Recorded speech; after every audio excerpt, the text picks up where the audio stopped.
रहने वाले राकेश खत्री बर्ड्स के लिए घोंसले यानी नेस्ट्स बनाते हैं, जिससे कई लाखों बर्ड्स को उनका घर मिलता है और वो शहर में रह पाती हैं। पर राकेश जी बर्ड्स के लिए घोंसले क्यों बनाते हैं? इससे उनको क्या बेनिफिट मिलता है और अभी तक कितने घोंसले वो बना चुके हैं? हम सबको याद होगा कि कैसे बचपन में हमारे घरों के आसपास बर्ड्स आती रहती थी, पर फिर पेड़ कटते गए और बिल्डिंग्स, फैक्ट्रीज, इंडस्ट्रीज कंस्ट्रक्ट होती गई। और क्योंकि बर्ड्स अपना घोंसला ज्यादातर पेड़ पे ही बनाती हैं, तो बर्ड्स सिटीज से विलेजेस की तरफ जाके बसने लगी। हम सब ने इस प्रॉब्लम को नोटिस किया, पर राकेश जी ने इस प्रॉब्लम को सिर्फ नोटिस ही नहीं किया, बल्कि इस प्रॉब्लम को सॉल्व करने की रिस्पॉन्सिबिलिटी उठाई। मेरा बचपन पुरानी दिल्ली की गलियों में बीता।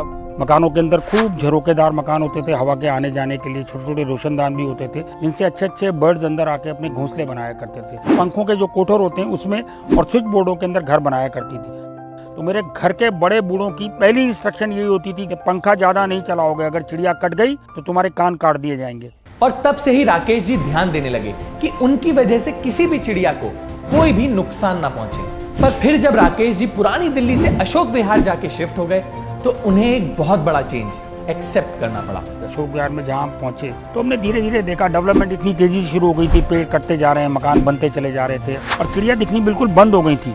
मकानों में कोई भी ऐसी जगह नहीं होती थी जहाँ चिड़िया अपना घर बनाए। अब क्योंकि राकेश जी का जुड़ाव बचपन से ही चिड़ियाओं के साथ काफी था, तो उन्होंने डिसाइड किया कि वो बर्ड्स को वापस बुलाने के लिए खुद अपने हाथों से घोंसले बनाएंगे। तब तक साउथ से हरा नारियल पीने के लिए बहुत दिल्ली में आने लगा था और मैं जगह जगह देखता था कि ढेर लगे रहते थे, लोग पी के उसको फेंक जाते थे। तो एक दिन हमारे ग्रुप ने एक छोटा सा प्रोग्राम बनाया, हम 10-12 नारियल वहाँ से उठा के ले आए, उसके मुंह को थोड़ा सा बड़ा करा, उसके अंदर खूब सारे अखबार डाल दिए, उसके चारों तरफ एक फेविकोल की हल्की सी लेयर और आटे की लेई मिला के बनाई और उसके ऊपर कूलर की जो साइड की घास होती है वो चिपका दी, उसको सुतली से बांधा, उसके आगे एक दातुन का ऐसे डंडी सी लगा के और उसको हमने पेड़ के ऊपर टांग दिया। फिर राकेश जी और उनके कुछ दोस्त उस घोंसले को देखने लगे, पर एक भी चिड़िया उसमें नहीं आई।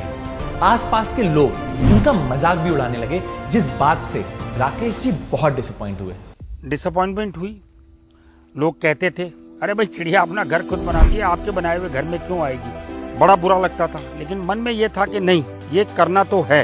राकेश जी फेलियर से डरे नहीं और ना ही उन्होंने लोगों की बात सुन के अपना डिसीजन चेंज किया, बल्कि इस चीज ने उन्हें और मोटिवेट किया और वो सुबह से लेकर शाम तक इस प्रॉब्लम का सॉल्यूशन ढूंढने लगे।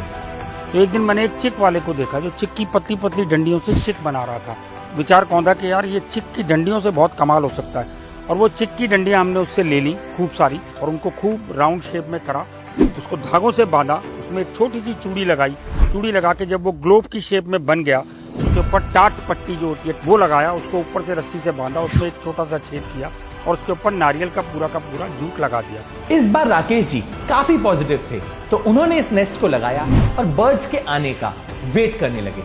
पहले दिन कोई नहीं आया, दूसरे दिन भी कोई नहीं आया, तीसरे दिन भी कोई नहीं आया, पर चौथे दिन फाइनली उसमें एक चिड़िया आई और उसने इस घर को अडॉप्ट किया।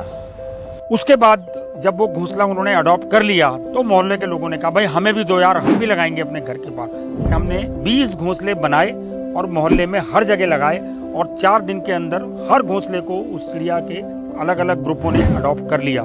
किसी को आशियाना देना, इससे बड़ी ब्लेसिंग जिंदगी में और किसी को नहीं मिल सकती जो मुझे मिली। राकेश जी ने सोचा कि वो घोंसला बनाने के इस काम को सिर्फ अपने तक ही नहीं रखेंगे, बल्कि और लोगों को इसके लिए ट्रेन करेंगे।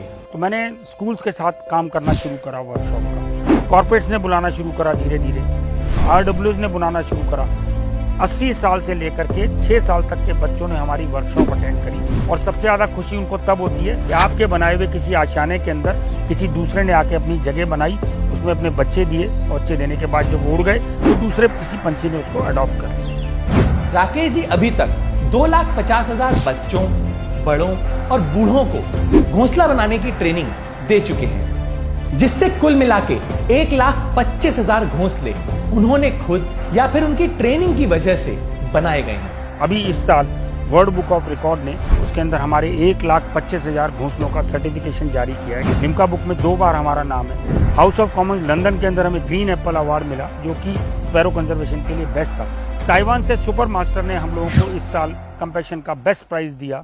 2019 में मैकमिलन कंपनी ने हमारी कहानी को पूरी चैप्टर के तौर पर छापा। जीते जी राकेश जी का नाम एक चैप्टर में आ गया जिसे बच्चे पढ़ते हैं। इससे बड़ी अचीवमेंट राकेश जी को कोई नहीं लगती। इसके बाद राकेश जी ने कई तरह के घोंसले बनाए, पर उनका सबसे स्पेशल जूस के वेस्ट टेट्रा पैक्स को रिसाइकिल करके बनाए, जिससे दुनिया में वेस्ट रिड्यूस हो सके। Isn't that amazing?